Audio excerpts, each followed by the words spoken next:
Hello, this is David again. Today I want to talk about our P project, very interesting. We have been approached by the agency from Munich, the Wunderwaffe, last year to create an advent calendar for the Freudenhaus, a glasses store also located in Munich. This Frank Zappa line immediately came to my mind when I heard about the idea, of course, so I created my personal homage after the project, so you have some English version to enjoy as well.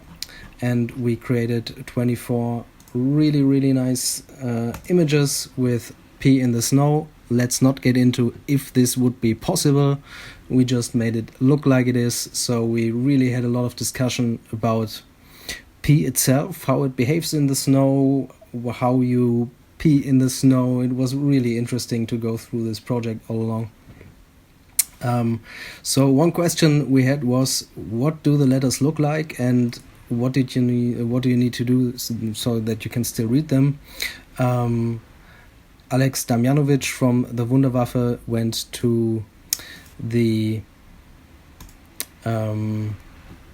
river with some bottles of waters and created a lot of references I could use to create the letters. I did this in Substance Painter. I used this as my base layer to just draw on top, and now I want to show you how I did this. And this is Substance Painter. Let's go right here to the particles. Let's use any particle brush to start with. Let's add a paint layer so we can brush right onto it. And you see a lot of particles start raining around. Let's do maybe this one. So particles in Substance Painter, pretty nice tool to play with. And I used, I think it was the splat tool to adjust it to my liking, and I have different P setups right here. This, for example, and you can look at some tutorials for Substance if you want to get deeper into that.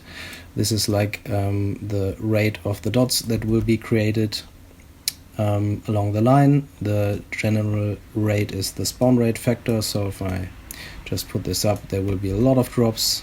I've put this down, no drops, less drops, so you get the idea. Let's use a little bit more, and here too.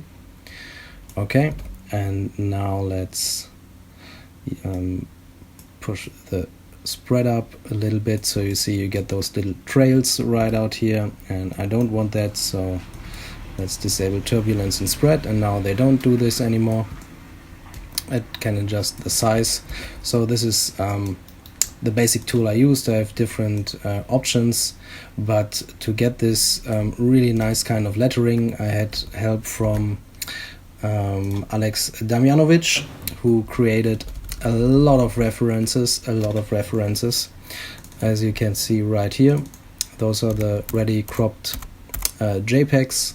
When I had all the JPEGs cropped for every poem, I put them together just like this, put it in Substance as a texture, and just drew over it, so you can get the idea what I did. Get idea, did you? So this is it. When you're done, you can export your map to just a texture set. I have P color right here.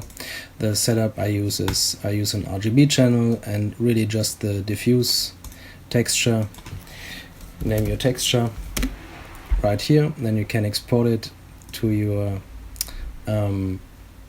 destination folder, and then you're done. So let's switch back to Photoshop. Now I open an exported map I got from Substance. So this is not really black and white, so let's also use auto levels and invert it so we can see better what we're doing. So this is the result I got from Substance. To modify this a little bit, I use some filtering, but first let's check the resolution. This is 8K resolution, and when I'm done, I don't want to drag my texture around in 3D with the placement, so let's just give it a lot of space and increase the canvas size so we have some space on the left and right as well. So one very nice filter. Photoshop has a lot of filters you should play with and just see what they're doing. I use the glass filter to create a little bit distortion around the letters. So let's see, this is 0 distortion.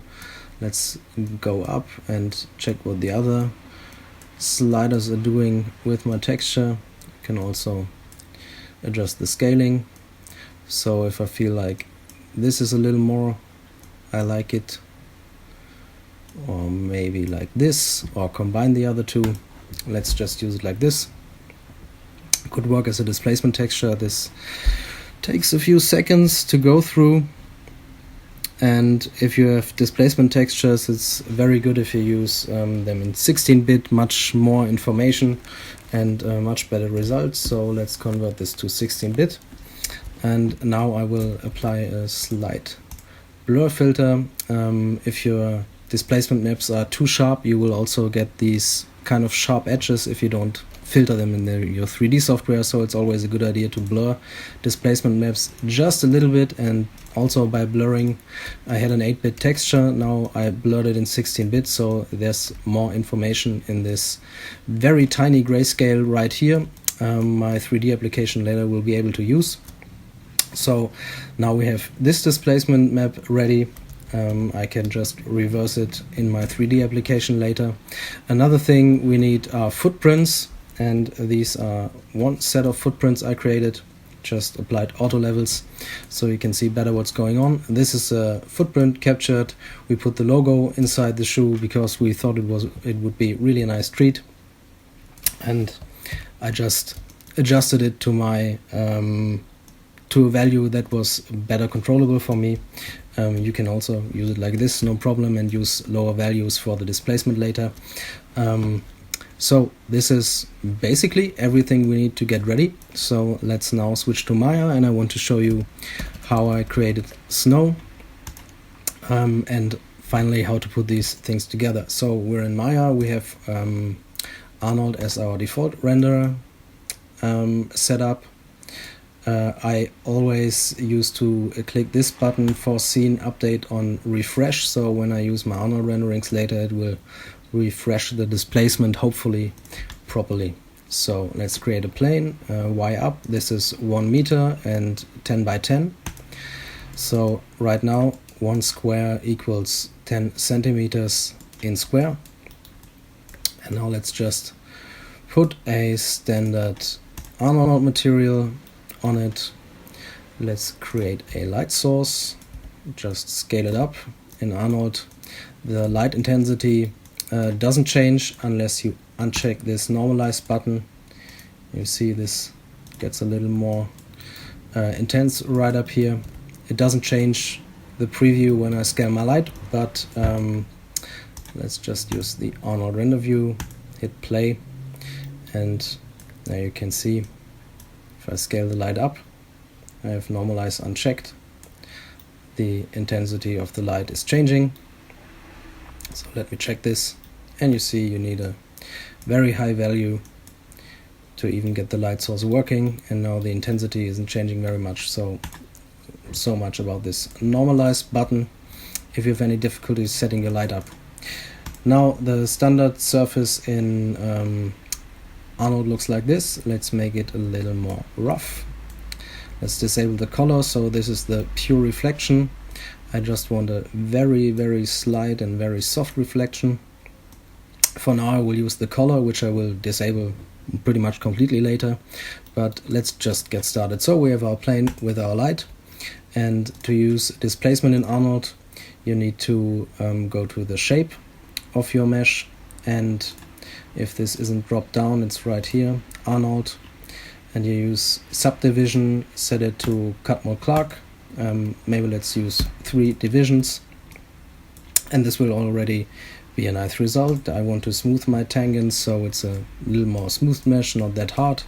but for snow it's better to not use this. You won't see the difference if your displacement is detailed enough in the end, but that's what this checkbox is doing. So I have my standard surface. Now the noises in Maya are really not done well. Cinema 4D and other applications have much better noises and they're really much more easy to control. In Maya it can be really kind of a pain, not very intuitive, but if you connect it to the color channel, let's use the textured view, increase the weight to 1, so this is 1:1 the result this noise is creating, and now you can play around with your sliders and see what they are doing, so you can get an idea of what's happening. Right now you can see there's a lot of white going on right here, so let's just use this as it is, as a displacement. Let's disconnect it again.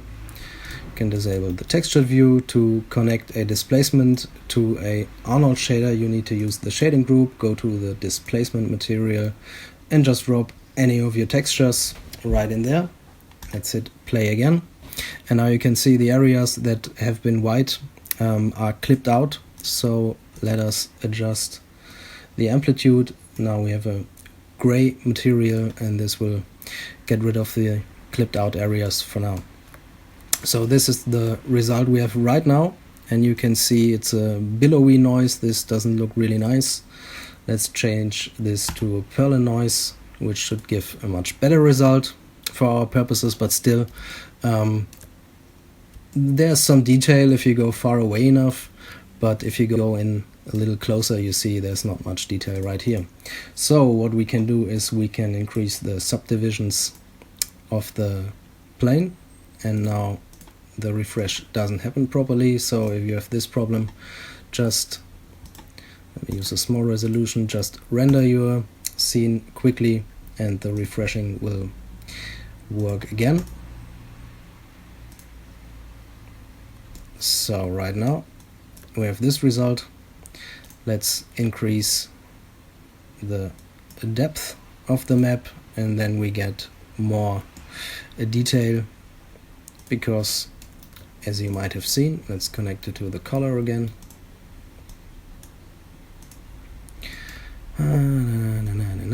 Base color, textured view.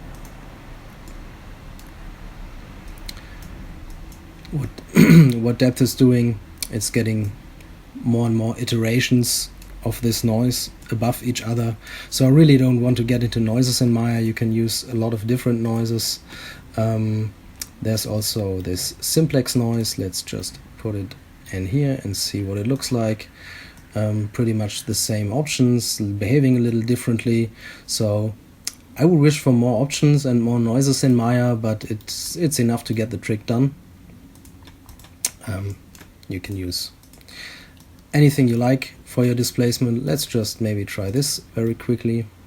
Displacement material, let's disconnect it from the color and see what this looks like. And this looks like this. So pretty easy to get some displacement on there. But what makes good snow? So let's delete this, put our noise back into the displacement and hit render again. Let's first drop down the color to black, so we have our reflection, our pure reflection. We still have those clipped out areas. Let's keep this for now. The key to good snow is subsurface scattering. If you put the weight up to 1 and enable random walk, which gives a much more natural feeling result with snow, then let's adjust the colors for the radius, and the subsurface color I will keep with white, because I want my snow to be white. If I want some color in there, I can adjust it to my liking, so get back to white. And now I would think my light is a little intense, so let's get that a little bit down. Okay, let's zoom in, see what our snow looks like. And now you can see a lot of noise going on. and here we have the final sampled quality. So what we need to do to get better snow, let's increase the iterations. Let's start with 8 because this takes a few seconds to calculate.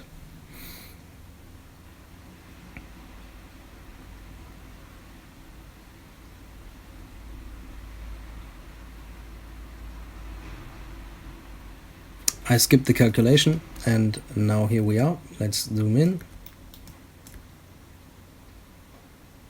and let's wait for the final sampling.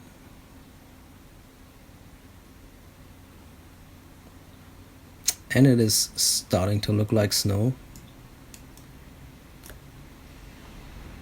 but it's not really doing it justice. So let's first create a dome light, use some HDR, like one of my favorite HDRs I use for tweaking nice lighting. And let's hit play again. And the displacement is still cached, so we can start quickly tweaking the results.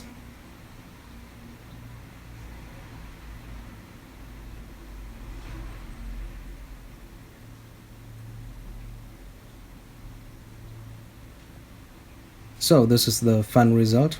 We have from this setting, let's stop this and go to the displacement, scale it up to 3. And now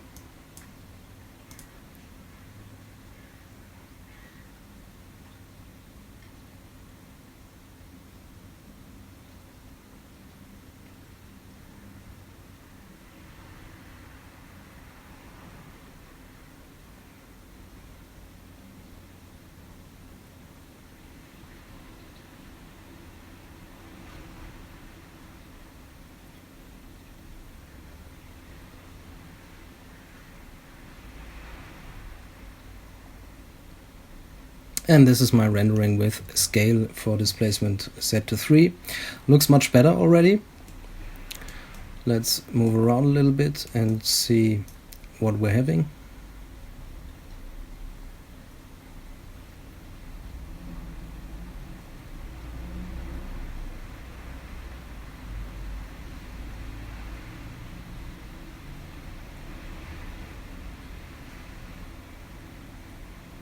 Yep, I would say we're getting there.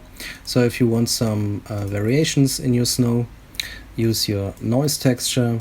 I will start with a layered texture and put my noise as a base layer. I always check alpha as luminance on all my nodes, because sometimes the alpha is passed on to the next texture. So if you have some file textures, for example, like this, you should use alpha as luminance. So let's use just this texture in Maya. Let's create a file and load the texture.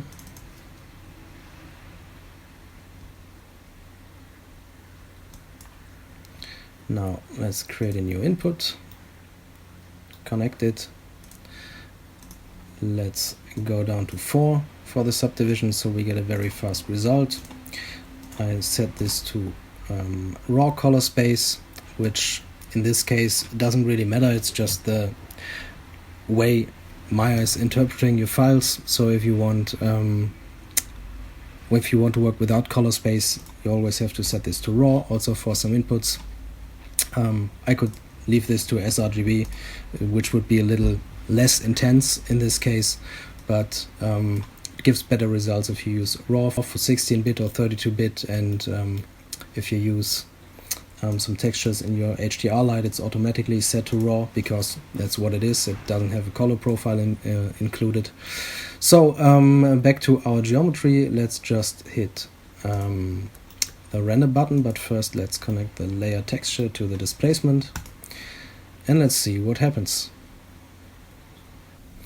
And you can see there's some kind of footprints going on, but first of all, the resolution of the subdivision isn't enough to get enough detail in here. So first, let's see what this looks like with a lot of more subdivision.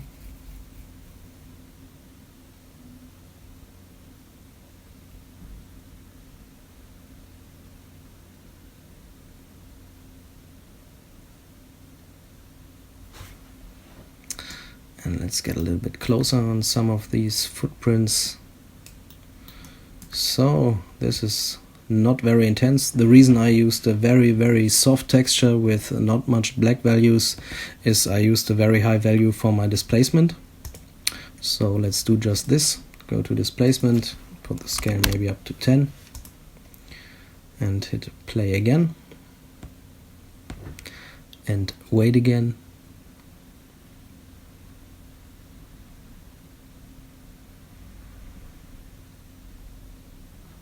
So now the mesh is popping up a little bit, of course. So this is displacement with my footprints. Now the layer texture is set to no overlay mode at the moment. Yes, let's use multiply. And now the footprints will be multiplied onto my noise. And let's see what this looks like.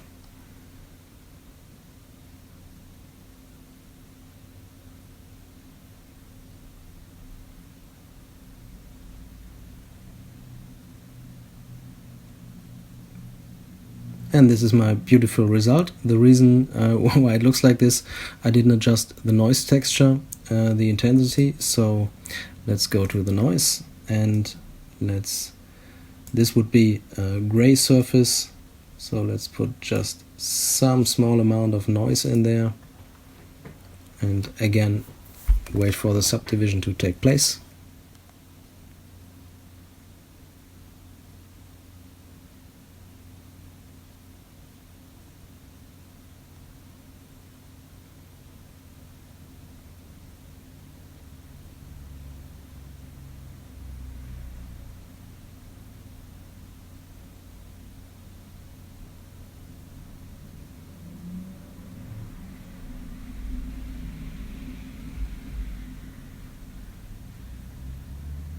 And we're getting somewhere.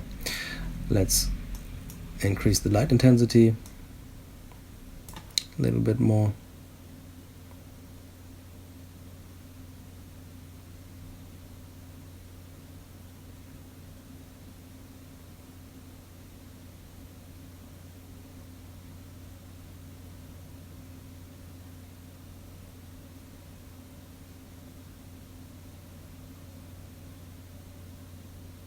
So there you have your result for now. Let's get into the layer shader a little bit more, adjust more textures to give it some kind of variation. Then let's do a final render with a very high subdivision. This will be like maybe 10 is absolutely enough, because you can see in the detail of the footprint. Let me just go to Photoshop and put some more contrast in the image. So you see, yeah, we kind of have enough resolution. I will also do the final render with more sampling, which is right here. More sampling for the camera samples and subsurface scattering. This will make the result much nicer and smoother, but also the noise is really having a nice visual impact on the snow. So if you go up to like 4 or 5, you will get super smooth snow, and I would even apply noise afterwards, so no need to render this high. Like 3 and 3 would be enough. But let's just keep it like this and work on our layer texture. Let me put the hypershade in here and graph the material so we have everything nice and clean. And again, just connect the layer texture to the color. We have the subsurface scatter weight set to 1. So if we want to see the texture, we have to go down to some lower value. Nice workaround, so you don't have to do this all the time. Let's put the color back to where it was. You can either set a Arnold material like surface shader and connect this, and just create a Lambert shader and set diffuse to 1, put the color in here and apply this shader to your mesh. And if you don't want to switch shaders all the time, you can do this by setting the surface material here to Lambert, and if you render, Arnold will use the Arnold material. So you can always keep an eye on your displacement, and for the final rendering the Arnold material will be used. Now let's create a ramp texture and put this right in here, and Maya is putting this behind the other nodes, so I want my ramp to be on top, and I want to use multiply, and now I can, maybe if I want some drop off to some very smooth snow, like this.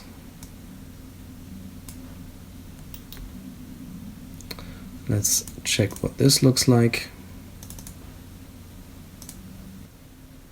And again, I used a lower subdivision, but you get the idea of what's happening. So you can mix a lot of different nodes to get a final good result for your shader. Something I really like is this stucco shader. Let's put this right on top.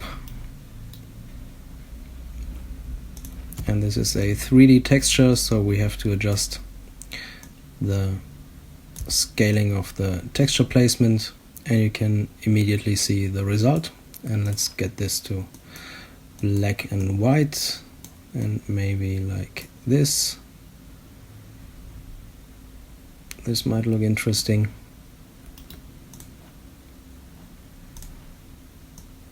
And I will use multiply again, so multiply this over there. And now my ramp, I don't want it to be all black, but just some decaying snow.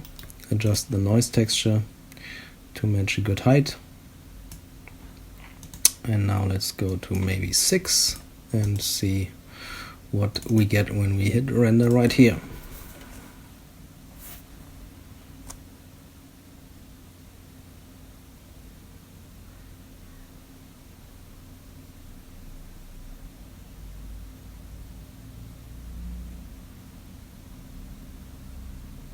So not enough noise, not enough of everything, so let's increase the values. Let me go to the noise, bring this up a little bit, also the ramp, a bit more intensity over here, and I could use a contrast node for my shoe prints if I need more. I can also just, maybe let's use them twice more and set to multiply and multiply. That's not a good way to do this, but it gets the thing done. And let's hit play again.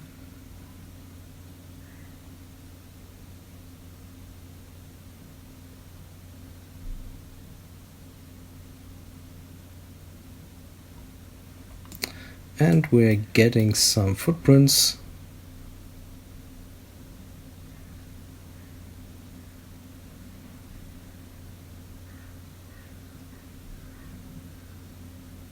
Again, not enough subdivisions, but we can see something's happening. So right now I will decrease the light just a little bit and set my values a little bit higher. So let's go with 8, and render settings go to 3, and let's increase the resolution. And now we'll hit the render button and I will be right back. This is my result, not really super interesting, so we need some more tweaking. And let's decrease the subdivision again to get a faster result. Click the render button.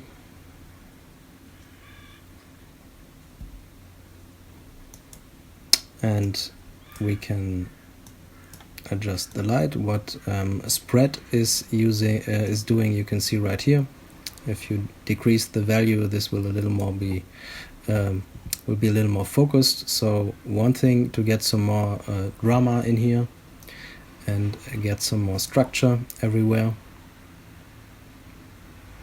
So looks kind of okay, but for the Now this is only showing the Lambert shader. Let's go to the Arnold shader. For the subsurface scattering, there's a scale value, and if I decrease this value, the subsurface scattering isn't going this far. So if I have 5 like here, light is transmitting through the whole object. If I use a very, very small amount, there will be almost no subsurface scattering. So with this value, you can influence the scattering distance, and if you have a very small scene, very small scale will be useful. You can adjust this to your lighting, so let's use maybe 0.1. Will give me a nice result in this case. So let's stop, increase to 8, and again hit the button. And that's what it looks like. So now, as I said, I will do a better rendering, but yeah, let me do this just now. And this is our rendering. Looks kind of okay. The thing is, the footprints are just multiplied onto the noise, so you can either use your texture. Let's just close this. Like this. Need more. Expand 60 pixels. That's okay. Make a new layer. Make it black. Now this is, come on, this is what I wanted. Let's blur this a little bit, and you can use this to flatten out the displacement in between your layer texture, and just put the footprints on top of your flattened out displacement. You will need something like this, so the multiply is still doing something. If you multiply black on black, nothing's happening, but just to get the idea quickly across, let me switch those two colors, and then you will see much better footprints, because the noise won't be applied where the footprints are, more on the outside, just a little bit. So 2 different techniques to get some nice footprints in the snow. In the next step I will add some more P and remove the footprints. So here you can see the footprint multiplied over the noise, and the footprint multiplied over almost no noise, but you still need some height in your displacement. So the more you play around with your maps, the better your feeling will become for what you need, which intensity and which layers you need to use. So I hope this helps you to create some nice snow on your own. You can play with the roughness value, you can mix shader with some more roughness right on top. The mixing of shaders in Arnold isn't really super cool, like the layered shaders in other solutions, but you can tweak this material to your liking. The thing is, with snow, if you use subsurface scattering and good displacement, you will get very nice results. Okay, so let's get some P in here. I already loaded my file texture into the layer texture, but since it's black and white, I also want a white and black version. So let me use this, connect the layer texture to the Lambert, and use this as multiply. So this would be my displacement texture for now, and to immediately get the P going, I will use a ramp, because in Maya, if you want some color value, just use a ramp. Come on, make it nice and yellow, and I want this black ramp to be the mask. I could mask it right in my layer texture like this.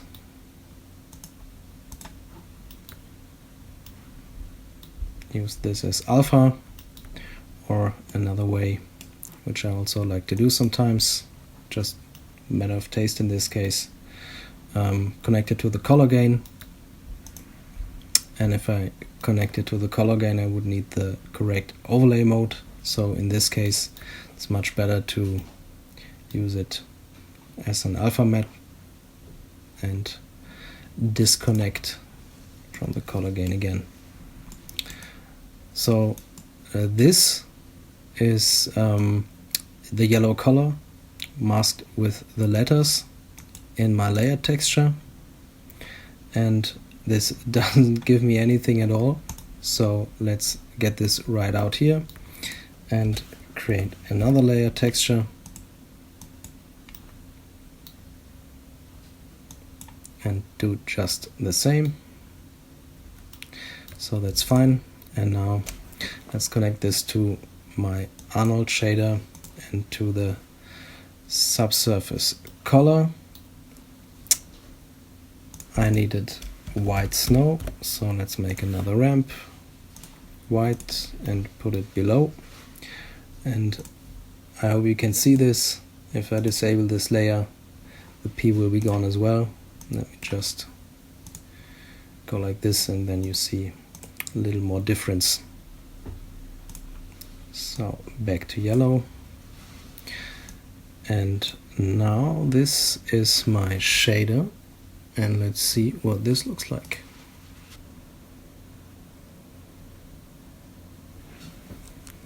And here you can see a lot of different areas where the snow is too high, too low, how the P is being pushed into the snow and where the color is working and how.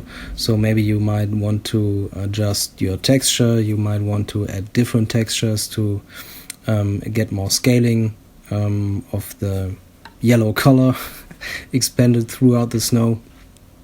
And this is all coming together in the final result. So right up here we have a lot of noise going on, and it's pushed really deep into the snow. Down here it looks quite fine for me. Just the color isn't that nice, so you have to render some masks and do some post-production. So let's open some of the files in Photoshop and just take a look at them. And this is one Photoshop file, ridiculously high resolution with 12,000 by 8,500 or almost 8,600 pixels. Let's go to 100% and quickly click through the document. And I like the result, a nice reflection, some blur in this scale you don't even really notice. So this is the rendering as it comes out from my Arnold production. Also 32 bits rendering, so I can adjust all the exposure and everything the way I want to. This is my 16-bit document. I always recommend to use 16-bit for post-production. Makes things much more easy. Also longer time for saving, but it's a little bit better really for color bending, everything, adjustment layers. So first step, I blurred my P just a little bit because makes it stand out much more. Then put some noise in it, so in the final full print resolution the detail will look just as good. And some more small details, let's click on and off, like giving it just a little more depth here and there. And the final color correction is my snow mask and my P mask for the color, and finally some color correction. Put this with some camera raw filters. No, let's not open the smart object. Using camera raw filter to make some minor adjustments.